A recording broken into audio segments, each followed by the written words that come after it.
YouTubies. So Frozen, anyone else? I have no idea. It's YouTube's doing its YouTube thing again. It's once again telling me the stream's current bitrate's too low. It's not OBS. It's not my streaming server. That would be YouTube once again. Go ahead and refresh if you need to, and it will come back. But yeah. All right, so, there we go. 4 showing up there on Odyssey. There you go. All right. Of course, we will be off again next week. We will have minimal videos next week. We'll have a few, but there's not going to be a live weekly news roundup. There could be a pre-recorded weekly news roundup. I don't know yet. We will see.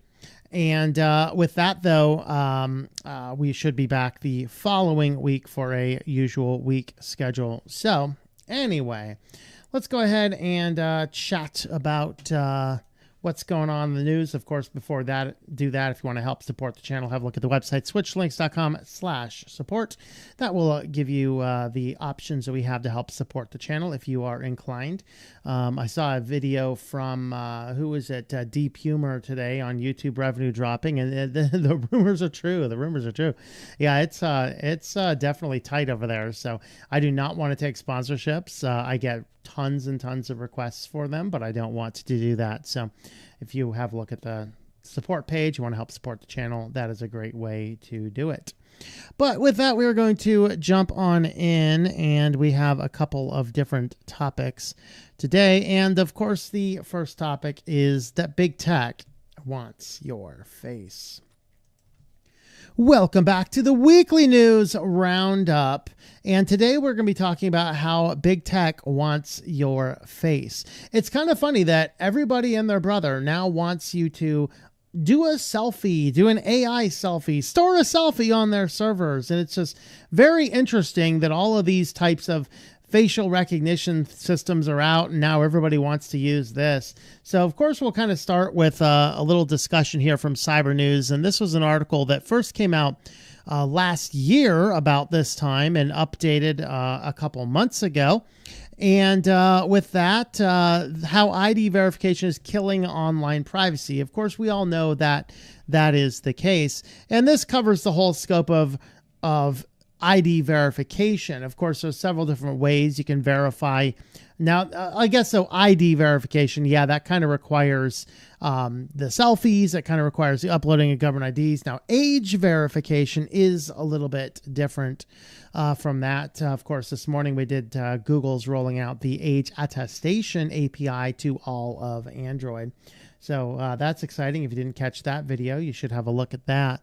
But looking at what's going on here with everybody doing selfies, we kind of start with this ID verification. Of course, I was somewhere. I was buying something online or looking at something online, and it was Vistaprint. We were buying the postcards. We go through the camp. At the end of camp, we do put together postcards and mail a postcard of the picture to everybody. So I was up there in Vistaprint, and there's like, hey, there's a discount for military ID, and it requires you to go through ID.me to verify who you are. It's like, even if I was military, I ain't doing that to give you my information. So I'll pay a few extra bucks. It's like these Shoppers Club cards. You can get coupons. I don't want to be annoyed. You know what I mean? I don't want to be annoyed. And so I will gladly pay more. I had an issue with the van. Of course, you're traveling around the country, and I'd stop by, and, whenever the thing says, hey, you need an oil change, you better go get your oil changed, right? And so, I'd stop by a lot of instant oil places, and, the one of them grabbed information from the VIN and starts mailing me coupons, and I got really mad at him. I'm like, hey, you need to stop doing this. And then they're like, well, there's an opt-out. And it was like literally calling some person that was just like some contractor working out of her house. And it was weird. It was really weird. But, back to the article here. Real consequences of age verification are much more severe. The open web is slowly changing for the worse, drastically undermines user privacy and gives local government more opportunities to easily impose censorship. Of course, we all know that, but what I wanted to focus on is part of these not age, but the Well, is this on age or is this ID? This is ID verification. Down there in the article, it brought about, I think, they're talking about the UK Act, which was an age verification system. Of course, part of this is, one of the ways they can always do this, you can verify your age with a selfie or a credit card or uploading a government ID or, I don't know, there's probably better ways to do that. But effectively here, where this is coming out, one of the major ways most of these applications want to highly recommend and highly use is your facial scan. And so it's kind of crazy. And of course, because of this, a bunch of companies jumped up. I just looked up for age verification companies, and I just grabbed the top two on whatever my search engine was. I think it was DuckDuckGo at this point in time. So instant secure age verification, totally safe, legit. If a website tells me totally safe, I immediately think this is not safe. It's totally safe, yo. Eesh. Verify your age for free with one of our quick and easy verification methods. Ooh, of course, these are those new companies that are jumping up. And so some company can tie into one of these and filter you through their individual provider of choice. Then you just create the account on this company here and you verify. So here's your selfie. Here's a selfie plus ID. Here's a credit card. And the digital ID. That's wonderful. Selfie plus ID. Age verification combines a live selfie and a government-issued ID to verify the exact user's age with a high level of assurance. You need a smartphone or webcam. Ensure the camera access is enabled on your device. A government-issued photo ID, and ensure the ID belongs to you and has not expired. Wonderful. Of course, the hacker always makes sure that the ID is definitely theirs. They stole about 5,000. They got sift through the files to find theirs. So of course, how does it work? You go ahead and do this. You accept the terms and conditions. I didn't even look at the terms and conditions. Should we look at the terms and conditions? Maybe the privacy policy. So let's see what their privacy policy looks like. Looks like it was just updated back in May. We, us, use, age go refers to the age who's responsible for your data.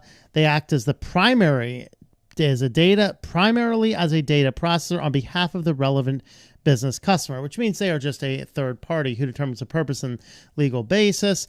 Though through its third parties, sub-processors processes your personal data. This third party doesn't even process the IDs. The third party brings on another third party. And guess what? It's always those third party breaches. Even the government tells us the third party breaches are the worst. Personal data in these cases solely under the business customer's instructions and does not retain it. Yeah, our third party definitely does not retain any information. So that's kind of crazy. So now they can all play the Spider-Man game if something leaks out. Everyone starts pointing the finger at everyone else, Applicability of this privacy policy. Let's see. What do they collect and how have we obtained it? Let's see. So most of the stuff is things that you, like a fool, give it to them. There you go. End users are not advised to share sensitive or unnecessary personal information when using the AI assistant.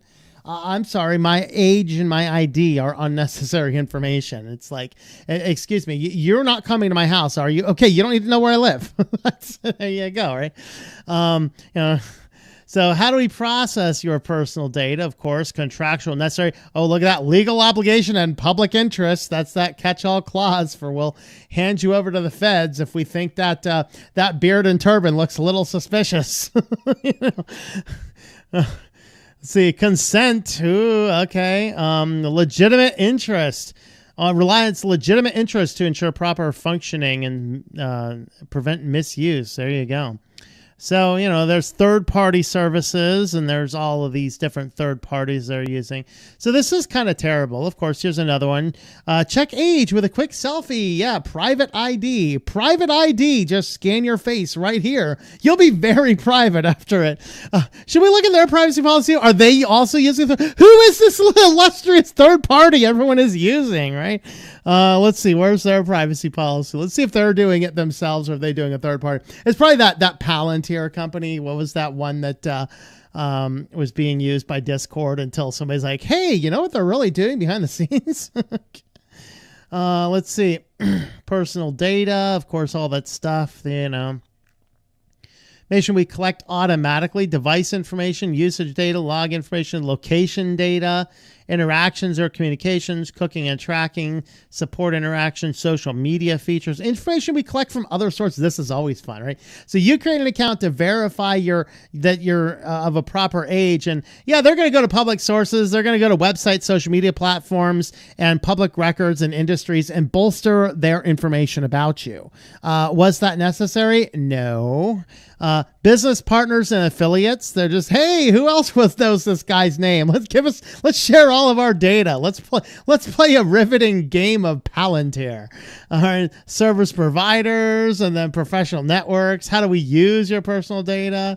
There you go. Obviously, hopefully they're just using it to verify your age, right? I mean, all I did is I signed up with you to verify my age. You shouldn't have anything to do. The only thing I wanted is to verify my age. No. There's minors and children, not intended to be attractive for children under 18. Yeah, okay. Links to third parties, how we secure data. I'm not seeing anything about them actually using a third party to verify it. Who knows? Maybe the other company's using them. I don't know. But what prompted this, looking into this, is we have two separate big tech companies that are now this week starting to introduce selfies for various things. Your first is, of course, Google. Google wants to store a selfie of your face. Isn't that glorious? Of course, every time you log in, if you haven't given them a phone number or a address or something like that, like add your home address. What's your phone number? Like, dude, you don't need this information, you know? So they started rolling out a new way to recover access to your account if you've lost your phone or forgotten your password. And right there, I'm going to call BS on this. And here's why.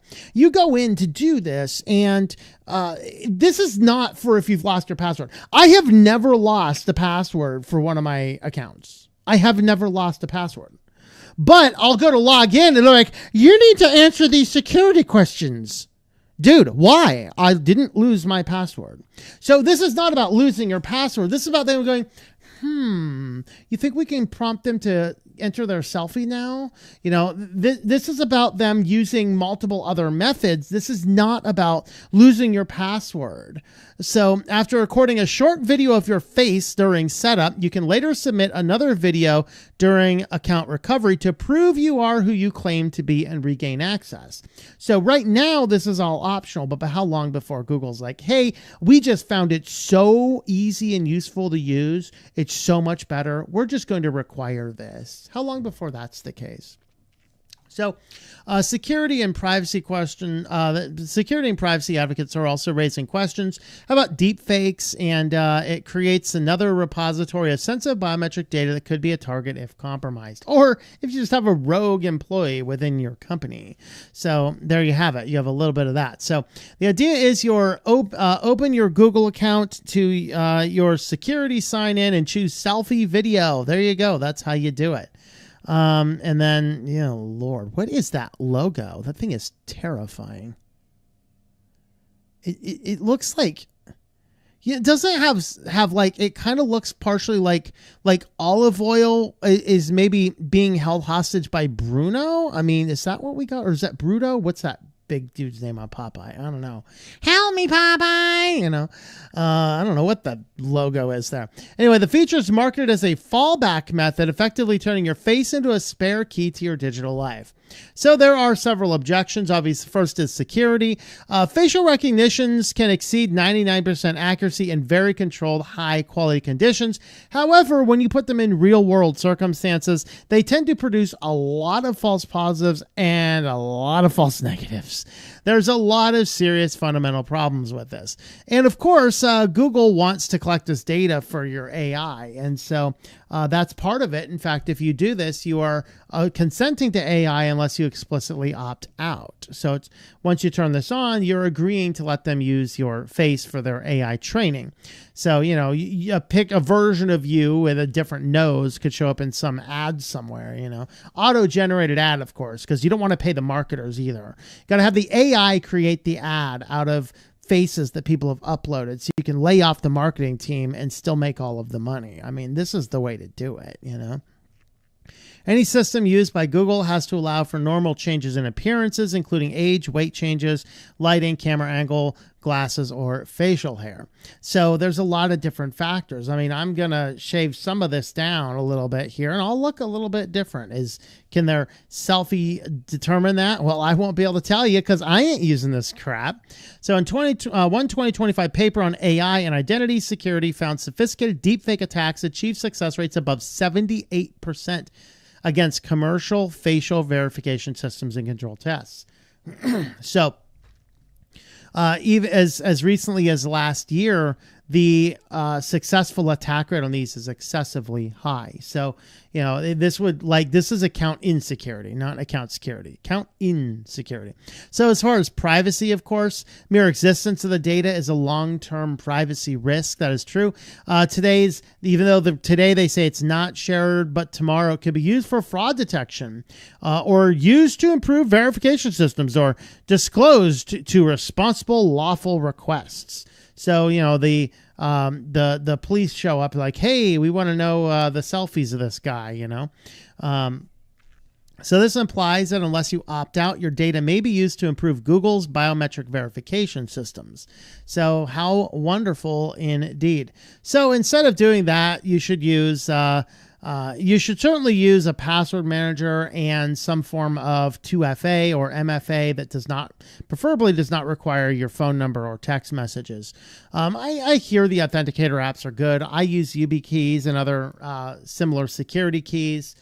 You can do pass keys inside of KeePass XC if you want. There's a lot of things that you can do that do not require you uploading a high fidelity photo of your face directly to a company that tends to use private data to profit off of. So that's frightening. Now, if you didn't trust Google with that information, will you trust Meta? Meta launches a free Facebook verification badge for personal accounts. So you can go into Meta and you can do the same selfie thing that Google's asking you to do. Only this one here will get a tag on your account that says, yep, this account is done by a human. How do we know? Because some human went through and did our thing. How do we know that wasn't an AI that did that? Oh, we don't? So this isn't probably about figuring out who's human and who's not. This is probably about collecting people's faces, which of course ties to all of this personal information that Facebook already has. This is the next line of the selfish ledger. We gotta attach a name to that face. Of course, then Facebook's used by all these other companies, so they can utilize this information to verify exactly who you are as you walk through whatever grocery store. You're standing in front of the aisle there at the grocery store, staring through the cart, looking at all of the potential ice cream, and you're going, what do we do? What do we do? What do we do? And then it's like, Tom over there is looking at the ice cream and his eyes keep bouncing between the chocolate and the vanilla. What can we possibly do to get him to stop thinking and just pick one because we just want the revenue and we don't care about what the personal experiences are? Who knows? Maybe even better. Hey, let's just force his brain waves to come in and just buy one. He doesn't know what he's doing. Just force it to happen. But that's what Facebook's trying to do here. They just want to use this to prove you're a human because you did this thing that AI is perfectly capable of doing. So I don't know. Company says the feature is intended to help users distinguish accounts by humans from those controlled by scammers and impersonators using generative AI. So why are they doing this? Well, their excuse is that all of these AI bots are on here. Well, why don't you just get rid of them, Facebook? I mean, really.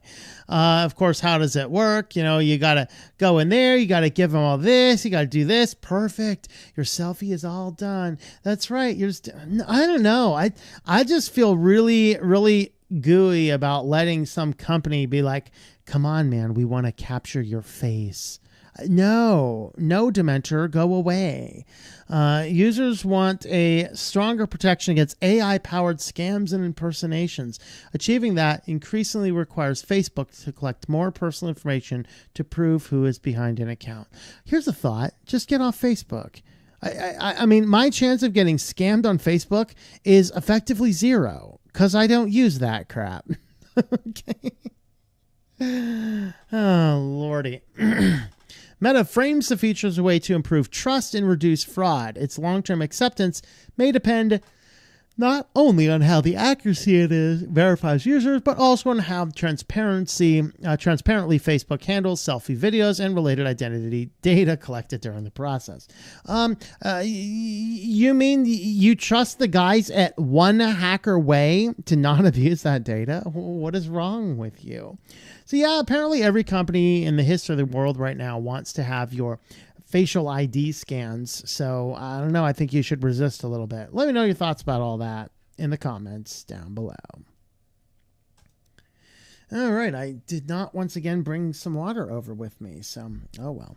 But we will go ahead and jump on over to our next one. Let's see if there's anything crazy going on. I don't see anything crazy over there. Let's go ahead and jump on over to our next one. And what is that topic called? Yes, the updated surveillance state. Welcome back to the weekly news roundup. And today we have a couple of articles and update to the American surveillance state.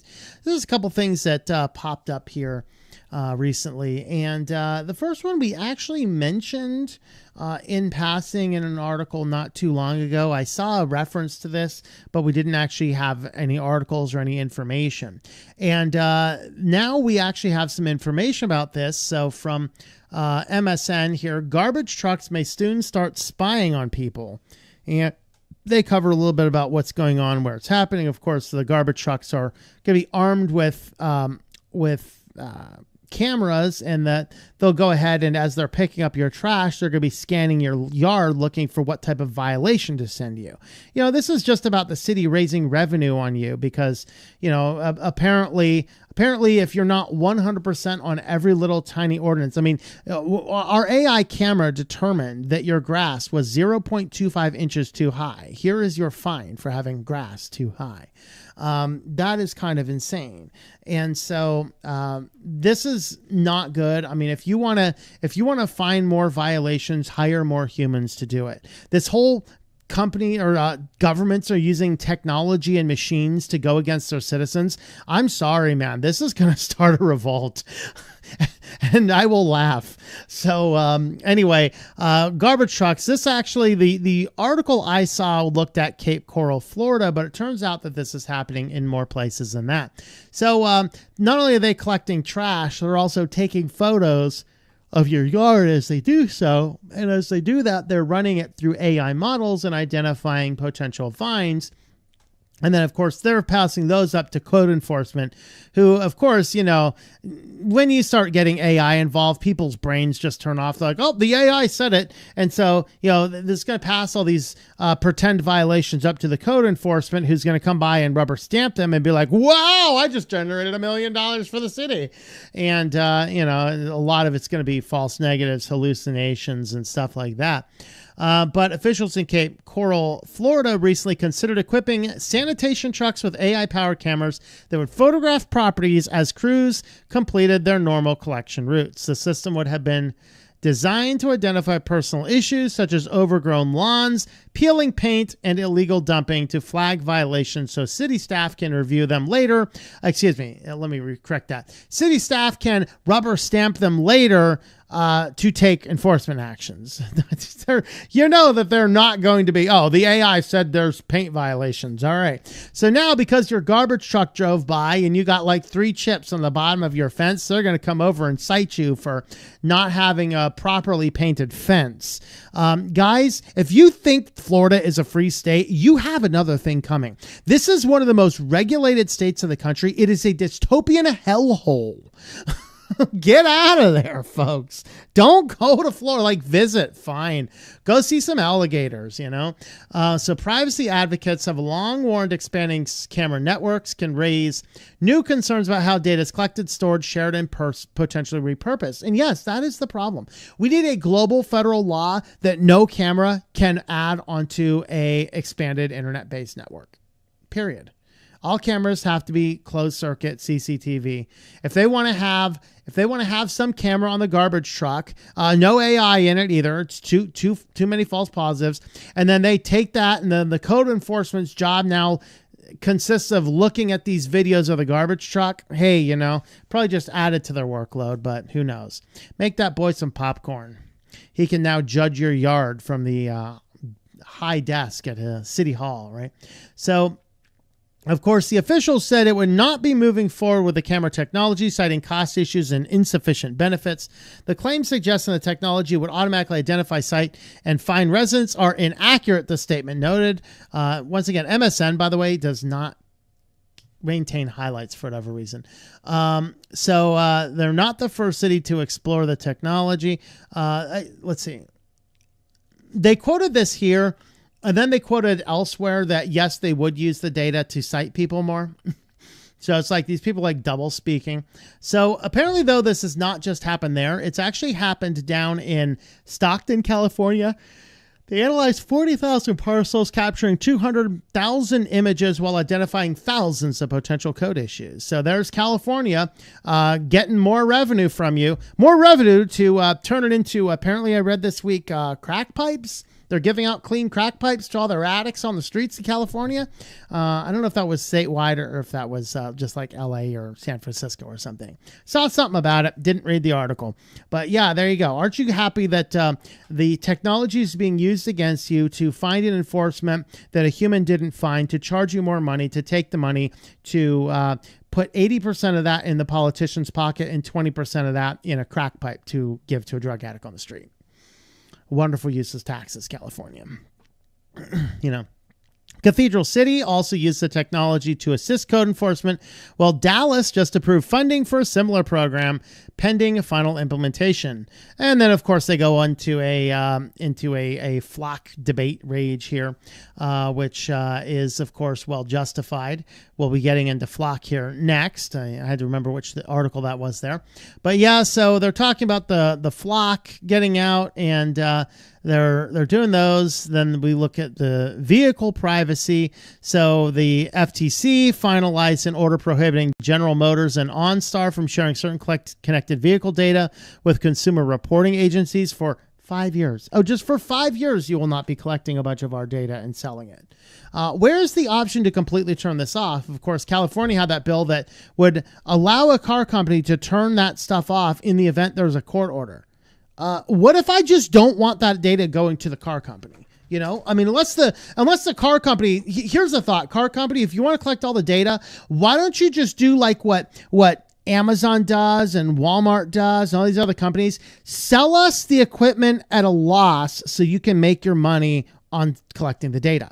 But when right now every car is rolling off the lot at 50,000 plus, and then they're collecting your data and you can't do anything about it, and then they're monetizing your data and you can't do anything about it, I'm sorry, we have serious fundamental problems in this country. So, you know, there you go. So, let's see. Coral officials said the camera system would, in the future, would assist, not replace human code enforcement, and employees will review AI-generated alerts before violations are issued. No, they will rubber stamp. But once again, why is this sentence here under the vehicle privacy and not up here where they say claims suggest technology would automatically identify, cite, or find residents are inaccurate? But down here, the city official said that it would assist, not replace, human code enforcement officers to review AI-generated alerts before issuing code violations.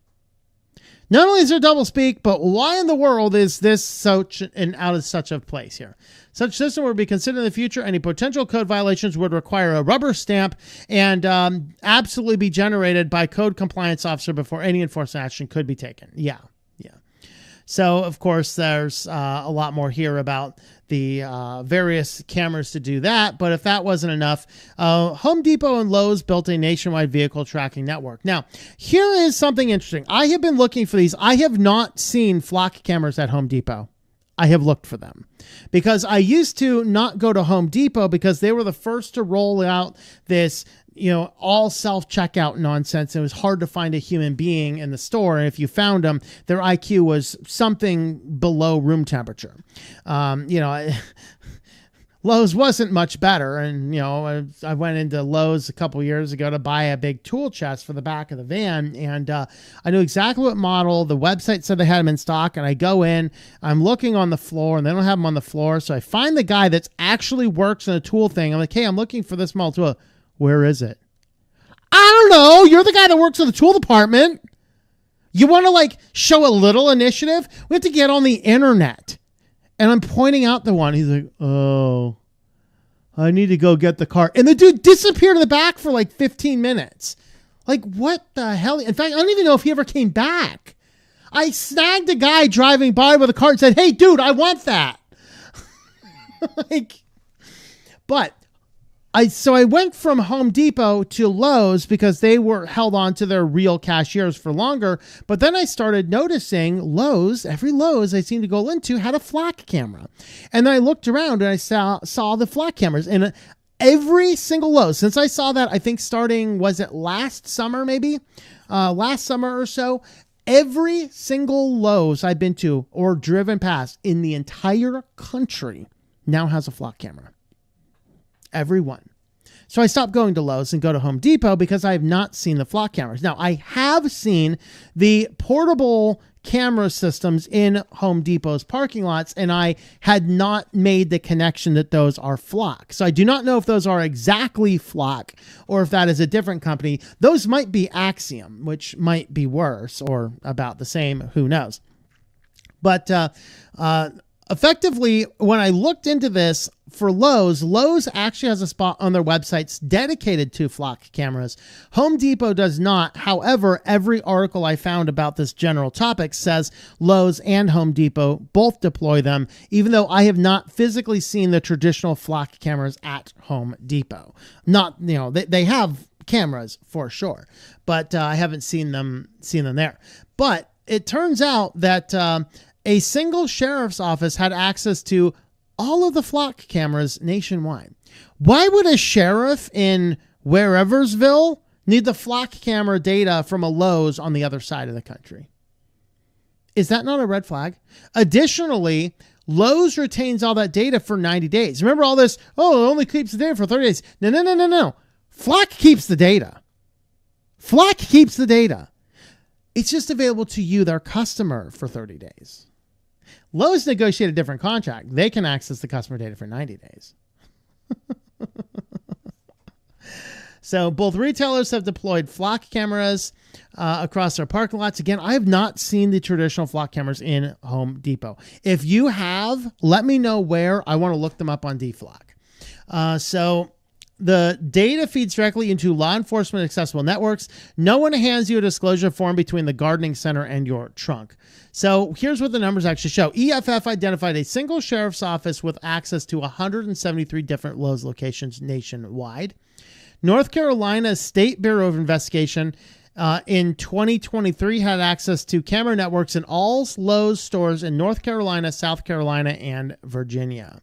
Why does North Carolina State Bureau of Investigation need them from out of state? Because they're law enforcement, of course. That's a silly question, little rabbit. Have some tricks. Oh, no, don't have tricks. Those are for kids. All right. So why the map matters? Oh, let me load this. This shows you the map. So this is not just all the surveillance. Oh, did they not do that? Let me see if I can see the map over here next. Okay. So you can't see it super well, but this is just the cameras just at Lowe's. They say Lowe's and Home Depot. Again, I know there's a Home Depot down there in Southwest Wyoming, and there's not a camera there. But I also know every single Lowe's I've driven by does have them. So why the map matters more than the cameras. So Lowe's says it doesn't sell the data, but it does share it with select service providers and the National Center for Missing and Exploited Children. Home Depot directs privacy questions to a dedicated email address. Neither retailer requires law enforcement to notify you before accessing your vehicle data. So they just basically give all the law enforcement information. Now, as for this, I'm going to research this further into Home Depot, and if they have it there, well, I guess I'll have to stop going to Home Depot now too. Ace Hardware is a better store anyway. They just don't have as much stuff, but there you go. So there's the current state of surveillance in America today. So let me know your thoughts about all those in the comments down below. All right, we're going to jump on over, have a look at some comments. We got Dan's over there. William Hackman, greetings. Hello. Hate Mark Zuckerberg anyway. Yep. Let's see. Xgooey's over there as well. Greetings. I don't want to take a stupid selfie for stupid age verification anyway. That is correct. All right, 7 we're currently watching over on Odyssey. We had 10 over there on Rumble. The Swirl, greetings. And now Ivan's out with friends. Guma keeps asking for a phone number when I log in, but I keep refusing. Google? Who? Heard about the Windows GDID. Crazy. Yeah. Yep, that was a fun one. All right. Having a look up at the Tubi comments. 26 over there. Hello, no one you know. Dark Horse 24, greetings. They all have our faces already. Sadly, even many of our children. This is true, but that doesn't mean I want to give them more data points.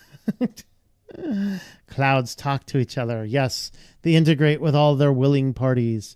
We have to demand legislation to make things illegal, and you do not do that as a movement full of like-minded people. Yeah.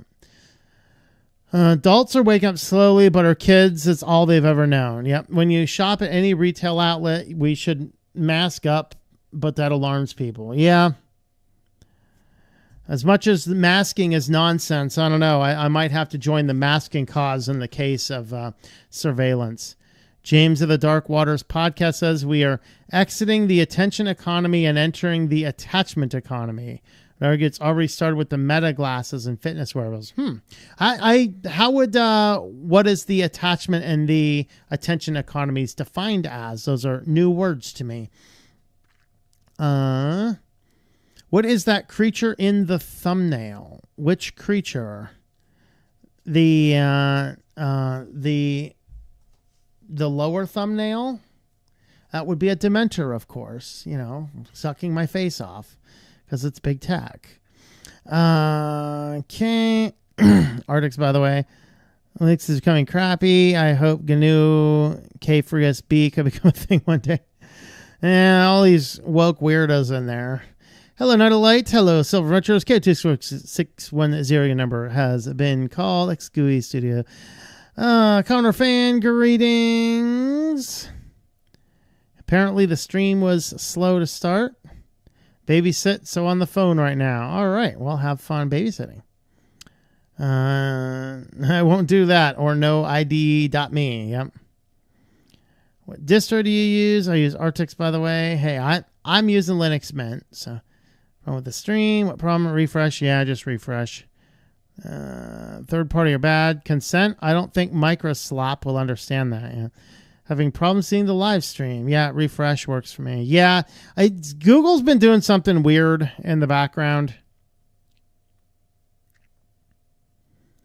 All right, I'd refresh first. Using Firefox. Yeah, maybe it's something with Firefox or WaterFox or something. They're like, ooh, they're using browsers that don't belong to us. We've got to make that worse. Bad guy in Popeye is known by two names: Bluto during the original era and Brutus. Due to some legal misunderstandings, then the comic later treated the names as two separate twin brothers. Oh, okay. That's interesting. Good to know. I did not know that, but I did know that Popeye was from, I think it was Chester, Illinois, and I stopped by the Popeye Museum in my travels. There was a whole town dedicated to Popeye. Every park, they have every character of Popeye, and the original characters of Popeye were all based on actual people who were all worked at the local theater. They were basically all actors together, and the way they are drawn actually represents the way they really look, which is kind of funny. So it was all neat. It's a city right on the Mississippi River, but it's kind of cool. Yeah. If you've not been to the Popeye Museum, you got to check it out, and I do have pictures of it. Left Facebook years ago. Yep, same here. Avoid Meta. Yep. Not just Facebook, it's Instagram and a few more. Blue in the face. Yep. Let's see. Meta's Facebook, Instagram, and YouTube, and a few others. Just not the one thing. Florida, more like Grand Theft Auto 6 in real life. Yep. No one I know in my life uses Matrix, so I would use Matrix. Some of them barely know how to do basic text messaging. Need to remember some people I deal with as old as 96. Well, Combo fan, you can always jump on our Matrix server and hang out with us. So, but yeah, I get it. Unfortunately, sometimes you just got to be where people are. Using straight text on her iPhone. She need Facebook then. Or said she did, just most of my family does.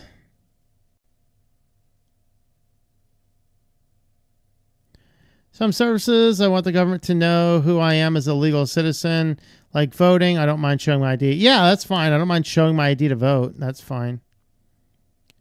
It's kind of funny though all these people are like, we can't have ID to vote, but then they want us to use their ID for everything on the internet. Like, wow.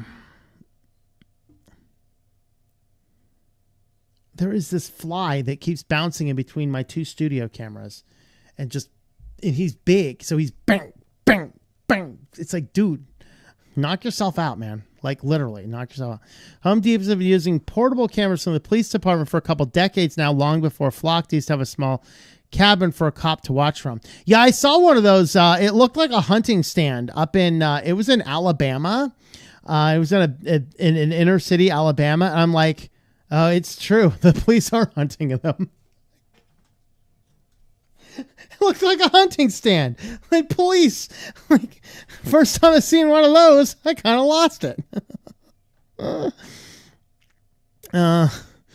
You know your Walmart's bad when you got a police tower in your back corner. Get a hat with a QR code so anyone looks using Flock cameras gets rickrolled.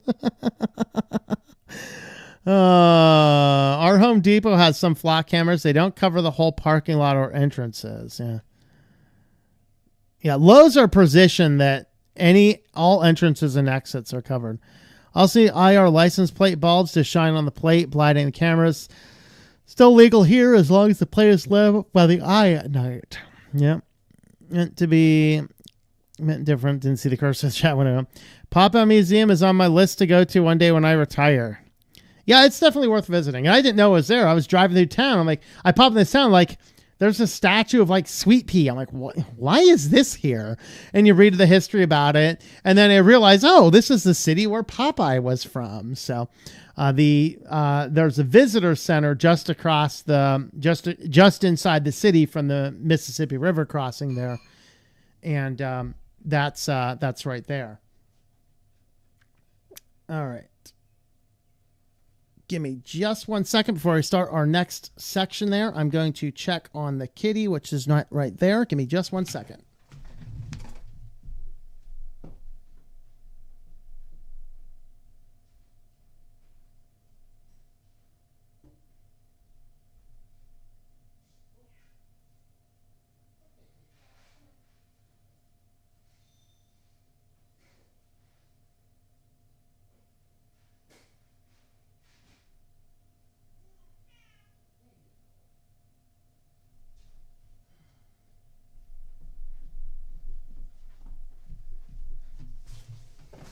Sorry about that. She banged her dishes together because I did not fill up her food dish this morning. So Kitty was not in her spot. She was looking for food. All right. Let's go ahead and hold on. Let me stop right there. Walmart with a police tower. Yeah, it was crazy. All right. Let's go ahead and jump on over to our quick lines.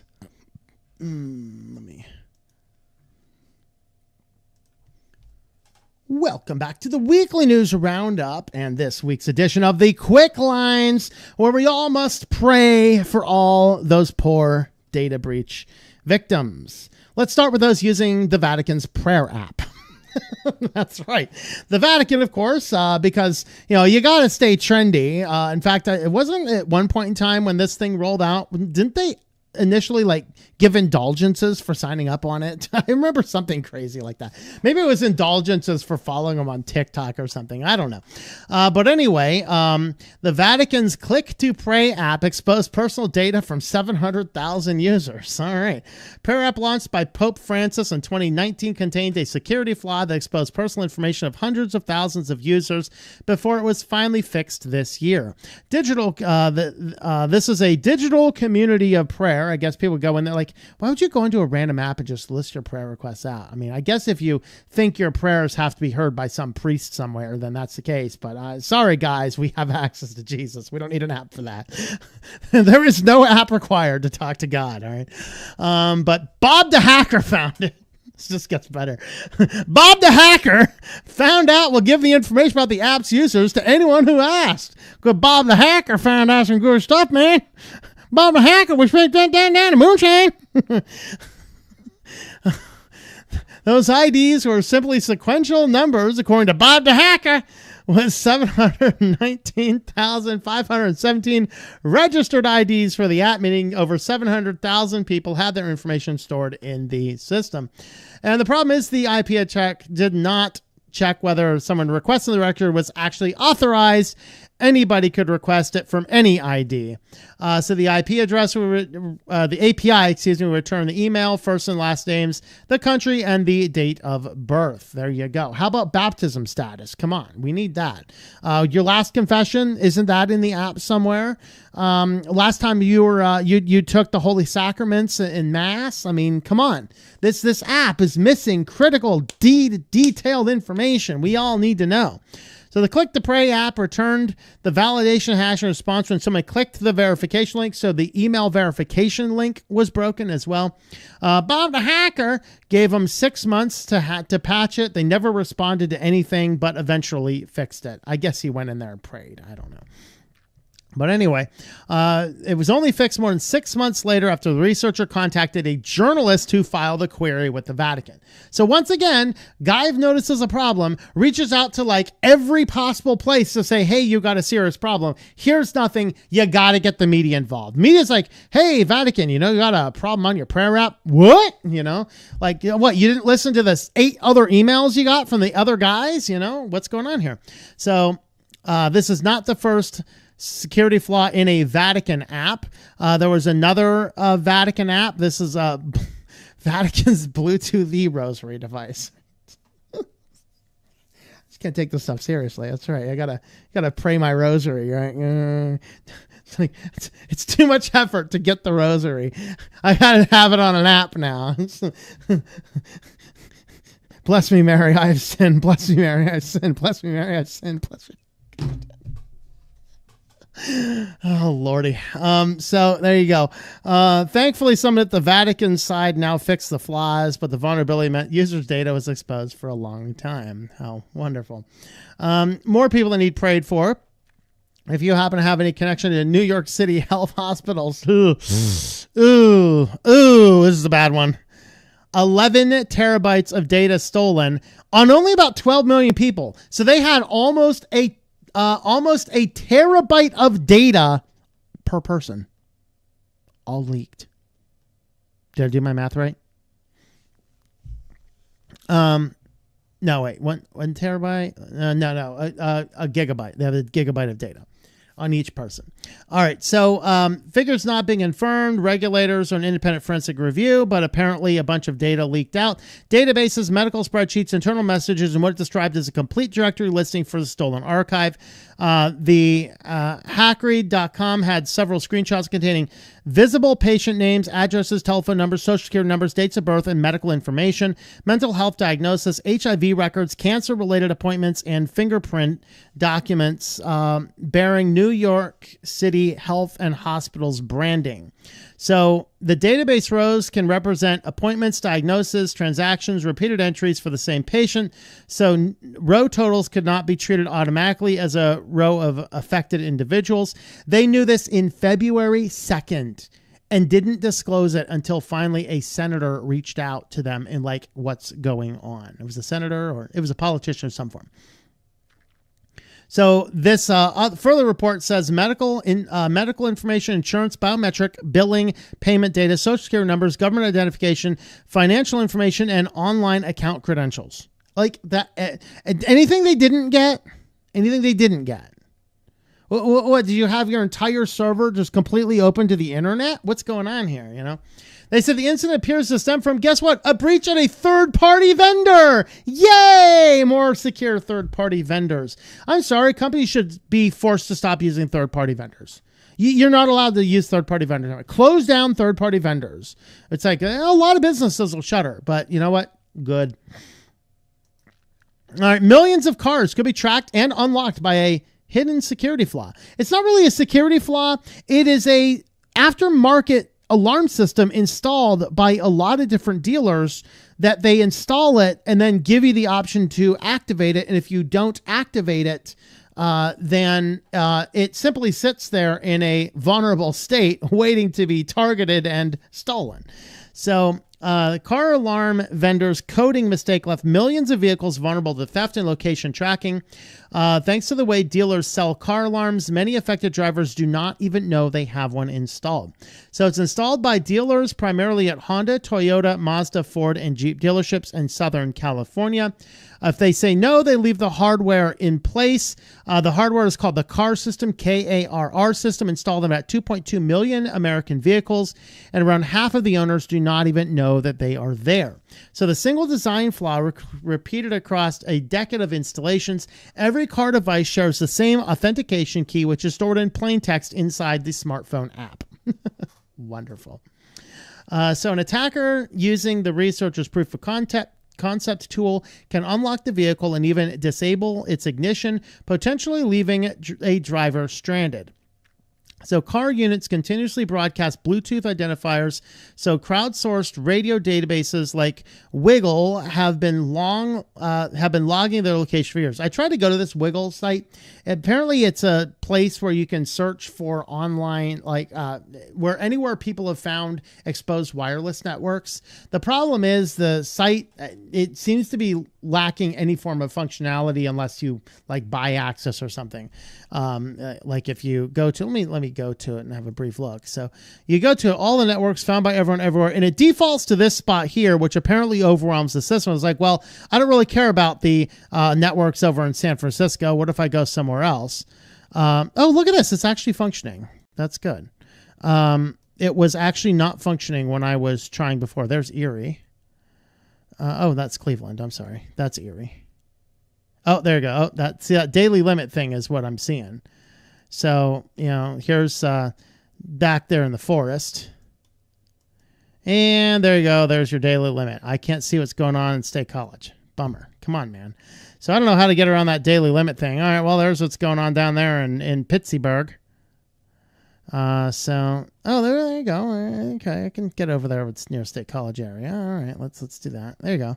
That little yellow spot there is probably Penn State, But basically, these will all show up on Wiggle, and if you go there and people can track down your car and be like, oh, this is a car system, they can go there, and then they can just go ahead and unlock your car. Wonderful. Owners who declined the paid service assumed the hardware was inactive were wrong. According to researchers, the dormant units accept Bluetooth wake-up commands before exposing the same functionality. How wonderful. So roughly 1 million people cannot patch what they do not know exists. It includes many folks who might have purchased a car-equipped vehicle. Look for a car sticker on the driver's side window or one reading SWDS for Southwest Dealer Services, which is a subsidy, and check the underside of the dashboard for a small button with a blinking light. Of course, if I see a small button with a blinking light, I think something's about to blow up. So I don't know. But anyway, take a look and let me know in the comments if you find one of these things. Of course, what happens if you find it? Well, you have to download their app to patch the firmware. Why? I bet you got to download the app and give them a bunch of your information to upload the firmware and then promptly delete it. Why? Can we just not tear this thing out? All right. Hackers hijack a hotel Wi-Fi signal to steal Microsoft 365 credentials. They basically get into Wi-Fi, hotel Wi-Fi networks, which have pretty bad security generally. And then what they were then able to do is rewrite the DNS, sending people to fake Microsoft login pages, which basically just gave you a prompt and stole all of your credentials. And in some cases, it could even bypass your MFA. So once control the Wi-Fi gateway, they quietly redirect users to attacker-controlled infrastructure to steal credentials. An activity going on since at least June 2026. The gateways handle DNS for every device that connects. So whoever controls the gateway controls where your traffic actually goes, even when the address bar looks completely normal. Once inside, the hackers pointed DNS towards domains built to look like Microsoft's login pages, including the OWA.com and MS365Live.com. So there you go, guys. You can be careful on your hotels, or, as they mentioned down here, always use a VPN. This is what you use a VPN for. It is for security. It is not for privacy. It is for security. Use a VPN, you bypass all that. So you'll be safe in that case. After call ads are driving Android users crazy. Yeah, these are, guess what? They're deployed by Google Play. Wonderful. I thought the Play Store got all this crappy malware out of there. Nope, apparently not. So it's a wave of deceptive Android apps that pose as everyday tools while bombarding users with pop-up ads after every phone call. Ads appear outside the app's normal context, making it difficult for users to find them. They are disguised as alarm clocks, calendars, and other seemingly harmless apps. Wait, don't most phones already have those built in? I don't know. I need to have a better one. This one's pretty. It has flowers in the corner. Oh, my Lord. All right, so think of these apps as fake helpers that piggyback on your phone's calls purely to generate ad impressions. So it basically makes a bunch of money for the scammers. They're distributed through the Google Play Store, so we should be able to know exactly who they are because of Google's ID verification program, right? Right? How much you want to bet they're using stolen IDs? Just a thought. They trick users into granting overlay permissions because Android doesn't allow permissions to be granted through a standard pop-up. The app has to redirect users into settings where they must enable it manually. One example, the alarm app explained it needed to go off even when the phone is locked. Without granting permissions, alarms might not appear correctly. Another app, Calendar, doesn't even leave users choice. It simply closes unless the permission is granted. Boom. Yeah, I just got the fly. Take that. Land on my screen, buddy. Get out of here. All right. So, they hide to avoid detection and removal. After call apps remove themselves from the recent apps list, so their users try the usual way to swipe away suspicious app. They don't see anything obvious. So what can you basically do? Well, you got to go into your settings, apps, more options, special access, and appear on top and look for any apps there that you do not recognize or don't specifically need it. So there is kind of fun little full overlay apps over there. House lawmakers are now proposing a mandatory kill switch for frontier AI systems. This is actually very similar to the one in Illinois that we talked about kind of jokingly a few months ago, because if an AI causes, in this case, hey, they dropped the death toll a little bit. The Illinois one, I think, was 100 deaths. This is only 10 deaths. If your AI causes 9 deaths, don't worry about it. Once that 10th person dies, or $100 million in damage happens, there needs to be a kill switch to shut your AI system off.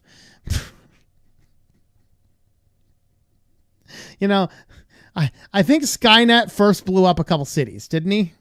He literally just, there was no 10 people. There was no 100 million damage. Skynet's first aggressive act was to launch the nukes. We're all going to die. Yeah, it's going to kill us all. All right, who gets to pull the plug if tomorrow's AI goes too far? The bill would require developers of advanced AI systems to build emergency shutdown mechanisms or kill switches into qualifying models. But my logic is undeniable. My logic is undeniable. My logic is undeniable. Department of Homeland Security could order a slowdown or a shutdown after a covered incident, including the loss of control event, or an unintended conduct causing at least 10 deaths or 100 million in damages. Wonderful. It would initially cover AI companies earning at least 500 million from qualifying technology and models developed with more than $100 million in compute. So they're debating that act right now. How wonderful. How much do you want to bet that they're going to give the control of the AI kill switch to an AI system? Because that's what happens these days. All right. Meta begins removing harassing Ray-Ban smart glasses videos from Instagram. This is finally good news. I support this one. So, of course, people are putting these things on and doing creepy things. We talked about the article last week where the guy's sitting there taking pictures of the toddler sitting across from him and saving and cataloging his photos. Other people are using them for these prank type videos. And Meta is removing anybody that used Ray-Ban smart glasses to harass strangers, highlighting growing privacy concerns around AI-powered wearables. So it's removing videos recorded with the smart glasses and used to harass or exploit strangers, with repeat offenders facing potential account bans. Built large audiences. Many people built large audiences around covert recordings of unsuspecting members of the public. And the policy doesn't target the smart glasses. Instead, it reflects the broader effort to curb a style of content that raises new questions about privacy, consent, and wearables. According to the Instagram chief, videos that harass people using Meta smart glasses are no longer welcome on the platform. So, they'll just put those elsewhere. Recording someone in public is nothing new. AI-powered glasses have changed how easily and how discreetly it can happen. The subtle difference has made technology attractive to creators producing prank, pickup, and social experiment videos. See, I have my own personal opinion. Leave people alone in public. If they don't want to be filmed for your video, then don't film them for your video. And I think that we should give them the pedophile treatment. If you use the internet to build your career on hurting other people, I think you should lose privileges on the internet. We keep predators who are released from prison. We keep them off of the internet. We need to do the same with these people here. Same thing with those guys that go there. Remember that guy that went over and took the bug killer and sprayed fresh vegetables with it. He only got it was like a class 5 felony or something. He didn't even get jail time, I don't think. No, that guy needs to be thrown away for a while. All of his accounts need permanently banned and deleted. All of his revenue from it needs to be seized, and he needs to lose privileges from the internet because he's not accidentally did something wrong. He is absolutely and aggressively, intentionally causing harm to people or harassing people for the express purpose of getting clicks and building an audience. Go screw yourself. Get off the internet. We have lost nothing if you're not around. So I do support what Meta is doing on this one. All right. Data centers may face temporary power cuts to prevent blackouts on the largest U.S. grids. So because of all these data centers rolling out, it turns out that the largest United States grid says, hey, government, we can't power all these data centers. And what they're saying now is because the data centers are hogging so much power, if there is a situation happening when during like a high power consumption usage, they actually said, yeah, we're going to shut the data centers off before the people. So maybe we're slowly starting to see a turn in we're going to start seeing a turn in where all these things are at. So ultimately, the power company says this, they're looking to add more power, but yeah, as all of these data centers are coming online, they're consuming so much power, it's causing fundamental problems. And the government still wants everybody to be running all of these electric cars and electric everything and electric appliances, electric. Our grid cannot take it. This has got to be grossly malicious. All right. And our final article here, Tesla's door handles may spur new U.S. safety rules. We were talking a lot about this because it's like they're doing these things here, like these are cool doors. Now, there is a manual mode you can do with the Tesla doors, but they risk breaking the window. Talk about poor engineering, because it's so cool to just walk up and have the door open up for you. Ooh, it's all electric. It's all a bunch of nonsense. But the problem is people keep getting trapped inside of their cars. Okay.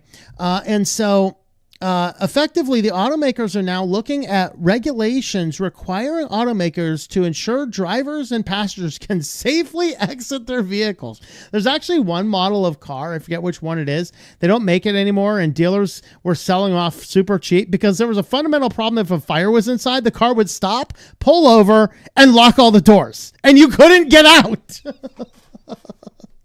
Better keep a fire extinguisher in there to A, put out the fire, and B, break through the window. Now people have become stuck inside their cars, flush with electronically operated door handles, because, you know, there's the electric motors, and these are like completely electric. They're not like electric runs the mechanics. These are like pure electric, and that has a fundamental problem if you have some critical system with the car. So NHTSA received a petition for rulemaking to require an emergency door egress system to address the risk of occupant entrapment in vehicles during electrical power failures, and the agency granted that petition. After receiving 9 reports from owners who were unable to get into their cars, sometimes with children still inside. Well, Tesla vehicles do have a manual door release. They're located only inside the car. How wonderful. So, and we were talking about this last night. This concept is ridiculously stupid. It is flashy for the sake of being flashy. It lacks core functionality. This is utter nonsense. Like, I have actually had cars in the past that have had, and their thing is, this is aerodynamic. You know, it's just as aerodynamic if your handle is a indented handle. It is just as aerodynamic. You can get in there. You can still pull the door open. In fact, I had a car like that in, it was the early 2000s, like 2001, a Crown Vic, and it had handles that were flush with the door. You go in there and the handles but you just reach in the indent and you pull it open.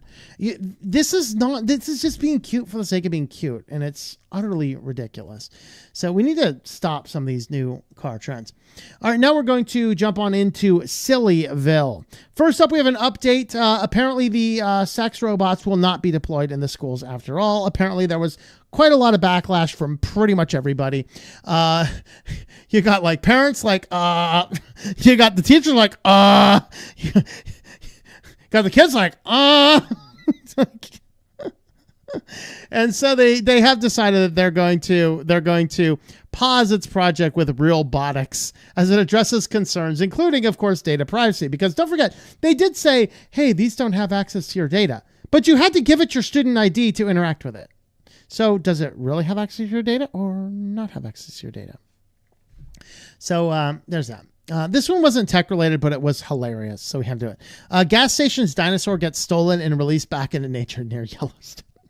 This is a Sinclair gas station. All Sinclair gas stations that I've ever seen have a green dinosaur out in front of it. And some of them are bigger and some of them are smaller. Apparently somebody stole one of the dinosaurs and put it in Yellowstone River. So there you go. So basically a 12-foot dinosaur nicknamed Dino that usually stands outside a Sinclair gas station near Gardner in Montana was stolen Sunday night. It reappeared bolted to a 100-foot cliff face overlooking the Yellowstone River. Grade A level prank, dude. Grade A level prank. All right. So, a dinosaur couldn't bolt away because it was literally bolted to the rock in which it was standing. That made it more difficult to retrieve. Who works at the gas station? I'm the guy who had to retrieve it, said Johnson, adding that he likes to call the 6 foot tall and 12 foot long, 150 pound fiberglass dinosaur Dino. It could have been worse. Whoever took him already obviously planned this because they brought all the proper tools to remove it from our location, then drill it into the granite anchor to the cliff face. The Sinclair folks were pretty good-natured about the prank. I found it funny, Sinclair employee said. To think that our dinosaur was sitting on top of the canyon up there, it was funny. We were laughing all day. Dino's getting back out again. Life will not be contained. All right, and now if you have a app addiction, here you have a $9 physical key to lock your apps. So the idea here is like there were lockout applications, like you could set time limits on your app, but then you just get some warning screen. You can push past it and keep going. There's the one that turns your screen black and white, so it allegedly is more boring to you, I guess, and that doesn't really work. Well, this is basically an NFC chipped key that you put with you tie this to your apps that you want to use it, and then you only have 60 minutes. And after 60 minutes, you have to go and get the key, and you do the NFC magic to the key, to the app again. And I got news for you. If you have an app that's on your phone that's this addictive to you, just uninstall it. You will be a lot better for yourself. Each unlock session can last for up to 60 minutes before the apps are automatically locked again. Physical requirement is what makes the idea compelling. Instead of depending on your self-control, you can leave the NFC key in another room or even at the office or gym, turning the mindless impulse to open Instagram or TikTok into a deliberate decision that requires extra effort. At $9, autonomous key is considerably cheaper than its competitors like Block, Unplug, and Brick. Okay, so there you go. There's a sleep mode, the ability to block in-app purchases. Autonomous key covers the core functionality at a fraction of the price. So there you go. If you're addicted to an app, you can now get a physical key to curb your addiction. Anyway, let me know your thoughts about all those in the comments down below. All right, let's check in on our comments over here. Living in Ontario, California, which is San Bernardino County. Oh, yes. I know San Bernardino County well. I love camping out in that area. I hate both age verification and age attestation. What do you think about the billionaire tax? Oh, California's going to shoot its foot off. They're all leaving. The billionaires are all leaving. What do you think? The new federal housing bill just became law a few weeks ago anyway. There you go. Just make an account. I think it lets you use it a lot more. If you contribute, you definitely have more access. Contributing to that project for which project are we talking about now?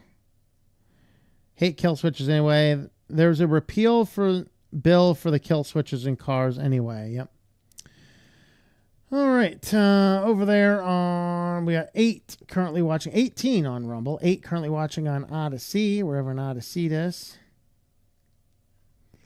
And we got 32 watching on Z2Bs. 2Bs or not 2Bs? Before we get to our 2Bs or not 2Bs, let me find where I'm at first. And then I think, do I have my... Oh, man. Come on. I highlighted it. Why is it not... Where is it? Oh, there we are. Okay. The kitty has resumed her post, so I'm going to go ahead and feed the beast.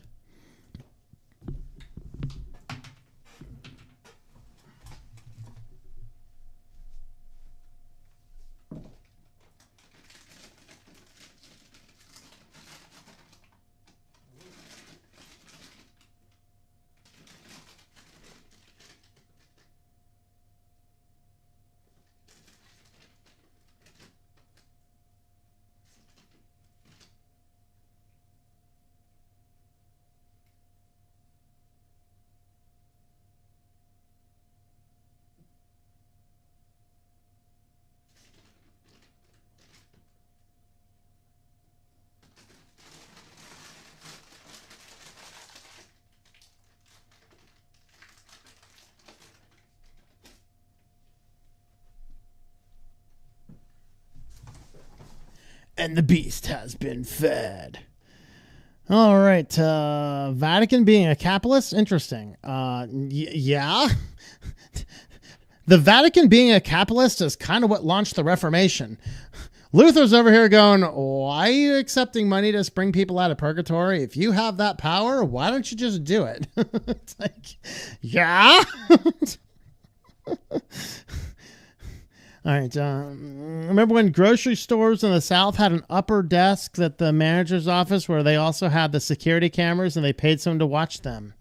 Oh, well, actually, Walmart still has that. Yeah. Prayer app is blasphemy. I agree. No offense to anyone, but I personally never trusted anything coming from the Vatican when we can pray directly to God himself. Yeah, absolutely. Yeah. All right. Read Southern Baptist. There you go. My opinion, it should not be the government to ban that.